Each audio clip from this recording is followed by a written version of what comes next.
live in the dungeon. This is the Dream Warrior Review. I'm Kurt Thomas. I'm Nick Strawn. And this is episode 50.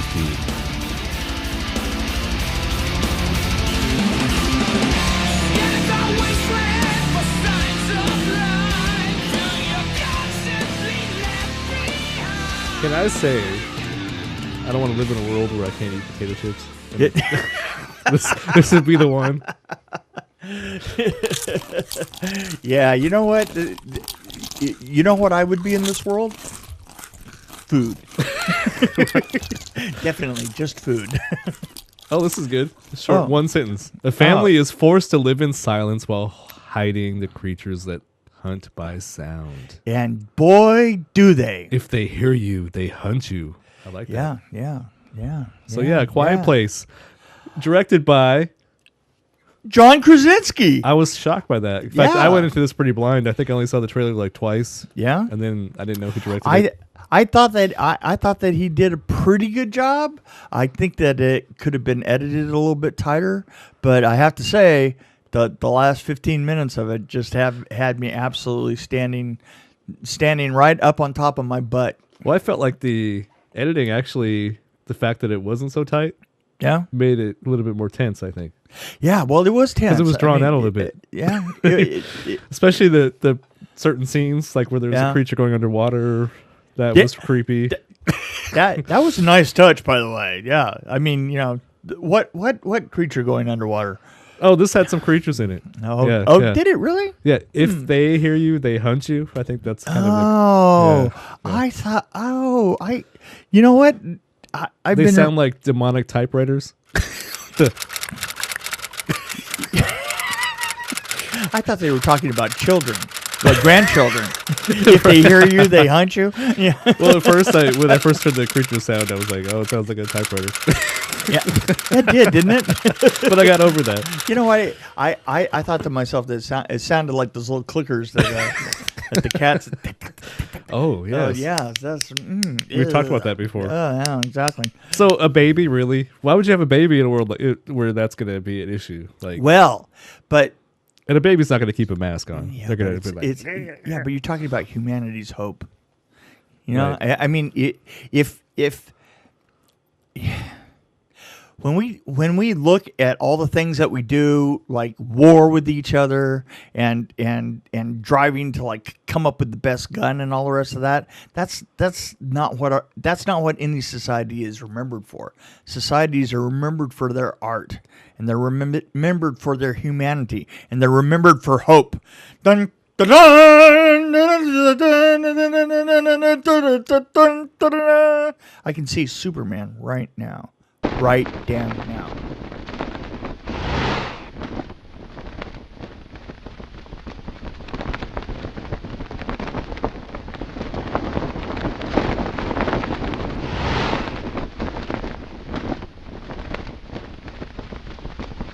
Anyway.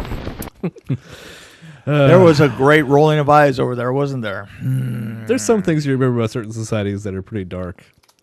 Yeah. I'm thinking of Romans and Egyptians and but they had a great deal of hope too. I mean, you know, I guess so. Sacrifices, human sacrifices. Yeah, they had the same problems that we have now too. You know, the Romans had a lot of problems with the immigration. Yeah, actually, if you look at Roman civilization, it's actually almost like Americans. Whoa. Whoa. Anyway, we're not talking about that right now, are we? Yeah, that's right. That got pretty deep. I don't even know what the hell. That got deep. That got deep quick. Boy. So, actually, okay, I'd probably be skipping way ahead, but there was a certain part of the movie where you got up and go to the bathroom. Yeah. And I was like, what's up with I was thinking to myself, what is up this with is that? great because something really good's going to happen as he just left the room. So, there was something that we found out in the movie that actually the audience found out. The people in the theater found out. That gave us hope. But the person in the movie, the girl, right, had no idea what was going on. Right. And it was really important later on. Right. But it this is gave really us hard to hope. talk about without saying what it was. The thing is as soon as I leave the room, people start to have hope again. Yeah. That's been happening to me for so long. There's always a huge turning point. Yeah. When you go to the bathroom. Well, I am what I am. So I'm thinking adult diapers. Oh, that's the solution. That's cold. That's cold. Okay, like Richard Christie on the Howard Stern show, for example.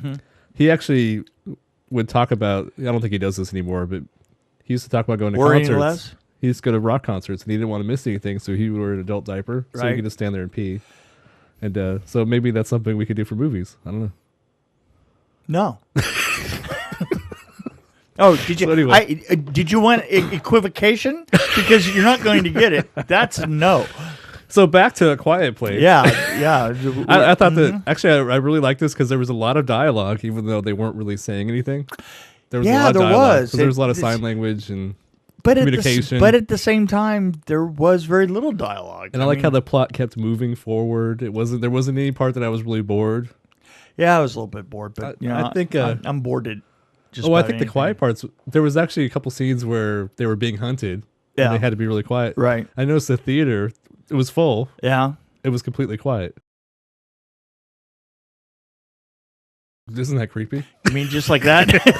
Right, exactly. We should put a sound effect Completely quiet. of a typewriter in the background. Yeah, that's right. No, but I like the people. I thought Emily Blunt was awesome. I thought actually all the Emily people were Blunt good. was great. Yeah, no, absolutely, the whole cast. The whole cast was great. Yeah. You know, And it started out pretty dark with one of the children having something happen. yeah, to having them. a problem. Yes, a problem, major problem. Problem. Yeah, And, you know, kids do things that are kind of Toys. not very bright Toys. sometimes. I'm telling you. Well, the things I did for what are you toys when I gonna was do? that age, I mean, Yeah, I would probably do the same thing. Yeah. Anyway. it was well done. Yeah. Do you think you saw? So here's my question for you. 'cause Sure. We saw a lot of the creatures. Do you think we saw too much, or do you think it was? I definitely saw too much. No, definitely. I had a problem with it when the things were opening and moving. I was like, Yeah, when the doors were up there and it was up on top of that, yeah, and I think I had there was a grain silo scene Yeah. with one of the doors down, yeah, and it bothered me. I didn't. It seemed like and the ear opening up.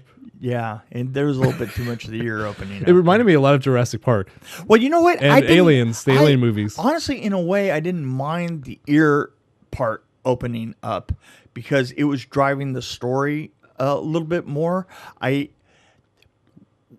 One thing that bothered me is that we kind of knew the shape of this thing almost immediately Yeah.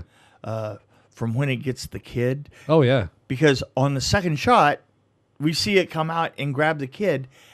I don't think that we needed to do that. See, I like the scenes where you saw like coming up the hallway. Right. You only see a hand. Yeah, or you a claw. see a claw, or you see a shape, Yeah. a shape moving. Or even when it was about to go underwater, you didn't really see it because it was dark. and Yeah, you what saw- I thought would have been, that was good. I think coming out of it would have been great if it were even in darker and it moved underneath. I just thought that we did see an awful lot of the creature, Yeah. right? Well, it reminded me of the Sigourney Weaver with the Oh yeah, alien right there in her face. That's what I was thinking of. I hold that one out all the time as Yeah. being truly a horror film. I mean, you know, there is so little that you see of that creature. Right. You know, and the thing is there's even there is a time that you do see the creature, but you see it small, and it's a little tiny creature, and you think, well, that can't be that much of a problem, right? Right. Exactly. Never You could spray for it. prejudge. You know, Yeah. you think to yourself, you could spray for it, right? Right. And why didn't they spray for these things? By the way, That's a good question. I don't know. yeah. So I don't know. I thought it was good. I was actually surprised. I wasn't expecting much, actually, honestly. But I guess it pleasantly surprised is what I left me with. And I learned from the credits that Steve Bain was a Foley artist, and he did a great job. Yeah, yeah. The sound guy in general. Yeah. I don't know why I pulled that out. Why but- did you just Well, usually I talk about the randomly caterers. pulled that out? Usually I talk about the caterers or the person who painted something. well, let Because set painters are very important. Ian can tell you that. Set, yes, he is. He is painted up about 4 feet on an awful lot of sets in his life. He has indeed. That's true. My son used to paint. Yeah, I used to do a show called Freddy's Nightmares, and Ian. I would take Ian, my son at the time, who was probably between 8 and 10. I don't know, something like that. You know, he was small. He wasn't big. He was. Well, if anybody has copies of those, please share with me because I'm dying to see those. Yeah, they're kind of hard to find. Other than just the YouTube crap that you find. But anyway. Yeah, they're really awful. You can barely even see them. VHS, like a videotape recording of a VHS playing on a bad TV. Exactly. He used to come to work with me, and he would do the painters. On the weekend, he would come in and he'd grab a roller, and the painters would set him up with a roller, and you could go out at the end of the day. You look at all the sets out there, and they were painted up about 4 feet. So I actually, honestly, so he's not a little person. He was actually a kid back then. No, he's a kid. Yeah. Yeah, he wasn't painted up 4 feet in his 40s. Oh. No. But the funny thing is what I did after a while is I started to just put wainscots up. I put a piece of molding around it at the 4 foot line, and then and then they paint another color down from the top. So brilliant. Break things up, you know. Yeah. So he helped you out. Yeah. Oh yeah, he helped me out. But so. So is there anything else you want to say about this movie? Because there isn't, because there's some, I think we both liked it, because I've noticed we don't say much about movies we really like or we like. We are that way, aren't we? Yeah, it's kind of weird. It's bizarre. No, I did. I liked it quite a bit. I thought it could have been picked up a little bit in the middle, and I wanted to see a little bit less creature, and because of that, I'm going to go probably with a 3.5. A 3.5. Hearing aids. Yeah. Oh, that's good. Yeah. Yeah. Like that. Grabbed it. Yeah. So, like I said, the dialogue was great. The acting was great. Directing was good. Ooh. I kind of disagree. I think it was perfect the way it was edited. I liked how it was slowed down for a while, because you kind of had a moment to kind of like, okay, what's going to happen next? And then the hit the fan. Yeah. In more ways than one. Yes, exactly. And when things go really wrong, they really went wrong. Yeah, in this one. it is seriously wrong. Yeah, so true. That was what made the movie, like, for me, it was more tension building up, because I was like, oh, this is gonna be bad. Yeah, I'm thinking about the bleeps I'm gonna add to that. That's gonna be awesome. Just bleep it. Yeah. Okay. So anyway, no, I think I have to give it a little bit more. 3.7. Hearing aids. Hearing aids. There was a thing. The fact that it was in a cornfield, it kind of reminded me of something. I was thinking the same thing. It's like music. Do you know where that stuff comes from? Use the same notes. I mean, yeah, exactly. So anyway, cornfields. Actually, I love certain cornfield movies, but probably not the one you're going to talk about. Night of the Scarecrow. I was going to say Children of the Corn. Children of the Corn. Night of the Scarecrow. Which actually, I don't want to interrupt your story, because you're ramping up to tell a story. Right, I have a story about Children of the Corn. I don't know if it's appropriate right now. Okay, go for it. You got to make your sound. So yeah. Ladies and gentlemen, children of all ages, we are here. Showtime with her. When I first got out of college, I was standing there with my little diploma. It's like, I got a communications degree. Ooh, yeah. I have television experience, and that's like, radio experience. And so worth absolutely I was going for jobs, and I actually found a job to start immediately after my graduation, which is amazing. Right. In Knoxville, Tennessee. And so the guy that hired me, the production director, he was in Children of the Corn. He was? Yeah, he was actually murdered. He was one of the guys that was killed. So there's a scene where he's using a phone. Right. And then he dies. I'm going to call your mom, okay? That Dad wants a cup of coffee. How is she? I'm worried, Dave. Her fever's gone from 101 to 104. Uh-huh. Sure.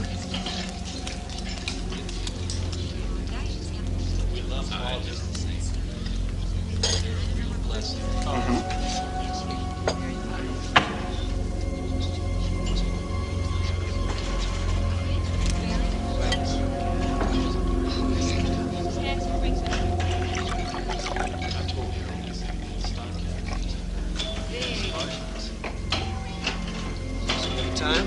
How are you? Okay.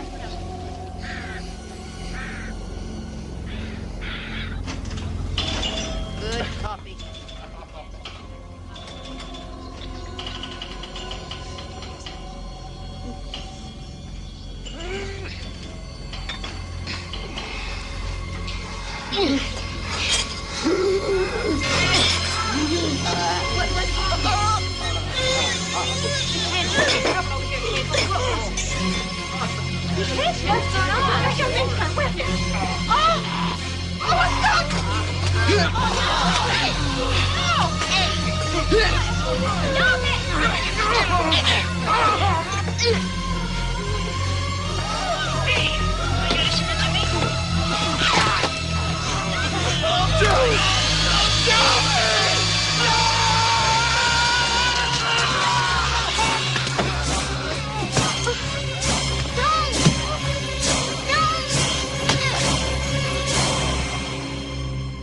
When I used to get mad at my production director, Yeah. I would go home and I'd have that spot queued up all the time Right. on a VHS tape. And you'd watch him And die. I'd watch him die.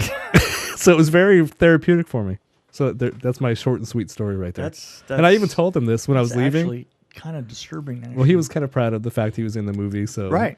I told him when I was moving, I said, "Hey, by the way, thank you for telling me about Children of Corn because it was very therapeutic. When you irritated me, I'd go watch that." And he actually thought that was great. So, Wow. yeah. Well, so And his name was David Cowan. Was my production manager. well, there you go, David Cowan. Yeah. So that ends that story. Yeah. Yeah. Okay. Now to yours. So anyway, Corn. Night of the Scarecrow. Night of the Scarecrow. Night of the Yes. Scarecrow. Story time. Story time. It's story time with Mick. Story time with Mick. Story time with Mick. Story time with Mick. Story time with Mick. Story time with Mick. So we're working.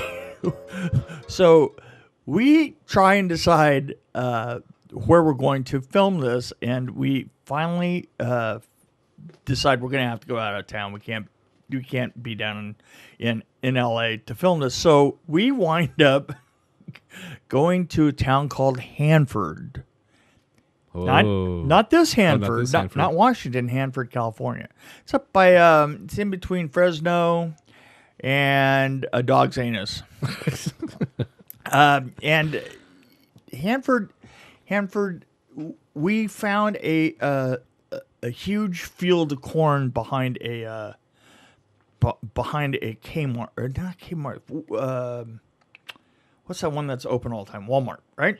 And and this is when I learned, how great Walmart was, just from the point of view of Walmart sucks 23 hours a day, but at 3 o'clock in the morning, Yeah. when you're working on a film and you're shooting nights, that 24th hour, at 3 in the morning is pretty freaking amazing. Trust me. So, Well, if you're lucky enough to live in a place where they're open 24 hours. right. Well, this was Hanford. Hanford was just Some big enough. places Yeah, they aren't open. Anyway. So anyway, when we first get there, we we all got together in this van, and we're looking for cornfields, right? And we go driving around, and trust me in this, Hanford has a lot of cornfields. So we go out, and we had a production manager, and I cannot think of her name. Kristen Carr? Kristen Carr. That was her name? It was Kristen Carr. How did I Yeah. know that? How did you know that? We all get out at some point, and as we're going down the road, we're having a discussion. And the discussion came down to, what do you see when you are running through the corn? Because there was a lot of running through the corn Right. in this film. Yeah. And so the corn at the time was just short of being ready to harvest, so it was pretty So high. it's tall. Yeah, that's And good. so finally, to stop the argument, Because my argument was, well, You decided- yeah, it completely freaking changes everything. You know, the idea, you have some stupid things in the script. You have things of like so-and-so sees so-and-so through the corn. And I'm betting you, and I know from being a kid up in Yakima, right, and running through the corn that was across the street, that you don't see anything when you're in a cornfield. So to settle the bet, Was this during the day or evening? Night this time? is just in the middle of the day.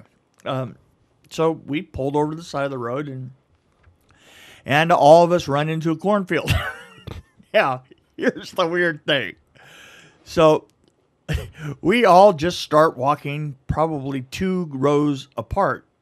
And we just started all walking in because we were going to see if we could communicate, 2 rows apart from each other. And immediately you can't see Jack, right? Right. But when I was in about 30, 40 feet, all of a sudden I hear this voice go, oh, Mick, I think I have a problem. I was like, what is it? I go, and all I can hear is these gasps and little moans and stuff. And so I'm trying to now burrow sideways through the corn. Right. Going over a couple to see, because it was our production manager. I could tell it was her. Yeah. And so I get over there and I pulled sideways, get over to, and I find her like just curled up in a ball trying to get her breath. And I drag her out of the corn and get her over to the side of the road, and she takes her hands down off of her face, and she looks like a mutant from hell. She was very beautiful, but not now. And her face was like literally an inch out from where it was normally. Utterly red. Turned out she had a corn allergy. Oh no, really? And so she actually was the production manager on a film called Night of the Scarecrow that was filmed exclusively in cornfields that she couldn't go anywhere near. How lucky is that? Yeah, I mean, it was it was one of those office things for her, and she never got out of the office. And we were our office was actually, I guess, in the perfect place for an office, because we were in the pool room section. They in a bar in Hanford, and they took the pool tables out. They had just taken the pool tables out. And they were going to redo them. So in the meantime, we rented like the pool table room, and that was our office. So we had an office in a bar with a production manager that couldn't go into the corn to film a film about scarecrows. Keep her away from the corn whiskey. Yeah, I'm telling you something. I don't even drink, and I got into the guy that was so drunk that he telegraphed his. It was like a Mexican laborer that was just drinking away, and some reason he turned around, and I was the one that he found, and I was walking out of the bar. I was walking out of the office, which meant I had to walk through the bar, and he decided to try and hit me, and I'm not kidding. He tried to hit me so slow that as he was going by, I had to catch him and turn him around because I thought he was going to hurt himself and go over the table that he was heading towards. So, I don't think I've ever been that drunk. it surprised me. I was like, wow, it's like if you hang out in bars, I would figure that you would get better at at it, right? I don't know. So, and there was one other really interesting thing is we had a scene where the mysterious Scarecrow is supposed to be driving a combine. Oh yeah. I think you told the story. I told the story about when the combine was the lights in showing too much of the creature. The lights coming on, right? But which is a recurring theme for us, showing too much of a creature. Yeah, it's truly. So, but there was a scene, and we didn't actually in the end wind up seeing too much of this creature. Not a whole lot, which was good because it was not a very good creature. I've seen but pictures of him. Yes. Yeah, yeah. I don't remember. I don't think I've seen the movie, but I've seen pictures Not of the the best. creature. Yeah, Yeah. not the best. But so anyway, in this scene, it has beans as we never saw him in the harvester. Then we could use it later on as chasing people, mysteriously chasing people, right? And we had a guy that you talk about your little miscommunications, right? You know, we had a guy that was supposed to be operating this piece of equipment for us, you know, which they're huge, right? And we're out there, we're behind the Walmart, and we have, you know, control of like maybe. I think that we had like control of an acre or something, and it was like tied into like just, you know, corn as far as you could see, right? And in a scene, there is a scene where we're supposed to let the harvester go, and we were very careful to make sure that this scene that we had used every, you know, we shot everything that we needed, you know, in the corn. So we were shooting kind of like, you know, in because it was supposed to be different places, we were shooting like out of order so that we could just get down to the one scene that we had that, you know, is the corn is being reaped, right? Right. And so I'm standing next to the first AD as the guy that we couldn't see, right? And he is supposed to set it in motion. And so the thing goes in motion, and you know the camera's up here, and you could see that the camera's dolly track is beside where it's supposed, which was in the cornfield, right? And as it's being cleared away, you can see the camera, and they're following it from this side, but looking at it with the corn behind it. So we say to each other, well, that's enough. You know, we've gone far enough. Let's cut and stop. And and so the idea was, the first idea is calls out the guy's name on the radio, and the guy standing next to him, the radio goes, and he picks up the radio and goes, well, what do you want? I'm standing right next to you. Oh, jeez. And there's the combine. He's supposed to be on it to stop it. He's supposed to be on it to stop it. He started it out and got to watching it with everybody else and just going down. And all of a sudden you have this entire film crew following the The lucky thing is they don't go all that damn fast. What happened to remote controls? Yeah, Or was that too much? Yeah. So anyway, so you stopped it, obviously. we did get it stopped. It did take. You know, it was actually it was harder than you thought to catch it because it's kind of hard to run with all that corn flipping back up and pieces because it seemed like everything was moving as we were running. Plus, you have to climb up on it safely and the without climb up falling and underneath it or something. Yeah, it was. I'm going to say to his credit, it was the guy that did eventually get on it. Right. I mean, we were all trying to get on, and we it's like, you know, catching that thing that you finally caught it. Well, what the hell are you going to do with it, right? Yeah, exactly. You know, like catching a 20-foot shark. Yeah, I got it. Well, what am I going to do with it? Wow. So anyway, that's corn. Yep. That's it. Corn. Are we done with corn? We're done talking about corn.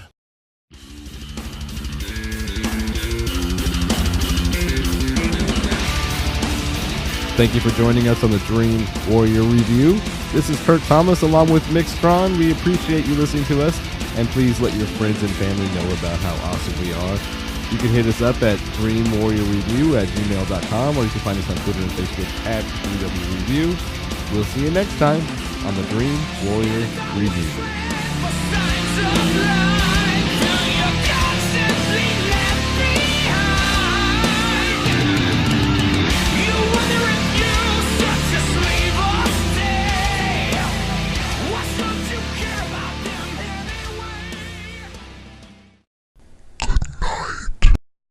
One of the best things about our podcast is that you never see us. We're like the creatures you don't see. That's right.